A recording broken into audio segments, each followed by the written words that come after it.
అడుగుతున్నారు. ప్రాబ్లమ్ ఎక్కడ వస్తుందంటే, నేను సడెన్‌గా ఈ ఫీలింగ్స్ వచ్చేస్తున్నాయండి. నేను ఎక్కడో షాపింగ్ మాల్‌లో ఉన్నాను, లేదా ఎక్కడ స్కూల్‌లో ఉన్నాను, కాలేజీలో ఉన్నాను, లేదా మా అత్తగారింటికెళ్ళాను. ఎక్కడో ఎళ్ళాను, బయట ఉన్నాను ఔట్ సైడ్. సడెన్‌గా ఎవరినో చూడగానే ఫీలింగ్స్ వచ్చేసాయి. వెంటనే అక్కడ ఉన్న బాత్రూమ్ దగ్గరికెళ్ళి హస్తప్రయోగం చేసుకుంటున్నాను, మాస్టర్బేషన్ చేసుకుంటున్నాను. అప్పుడు నేను అటు ఇటు తిరుగుతూ ఉన్నాను కదా! నా చేత్తో నేనే చేసుకుంటున్నాననుకోండి. ఈ చేతులు అక్కడ ఇక్కడ టచ్ చేశాను ఇప్పటి వరకు. ఆ ఫీలింగ్స్‌తో ఉన్నప్పుడు వారిని వీరిని ముట్టుకోవటం, అక్కడ ఇక్కడ టచ్ చేయడం, అలా తిరుగుతున్న సమయంలో ఇప్పుడు సినిమా హాల్‌లోనే ఫీలింగ్స్ వచ్చాయి.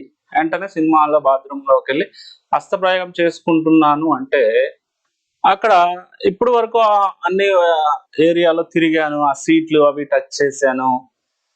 బాత్రూమ్‌కెళ్ళాను. అక్కడ అందరూ యూరిన్‌కెళ్తారు. అక్కడ టాయిలెట్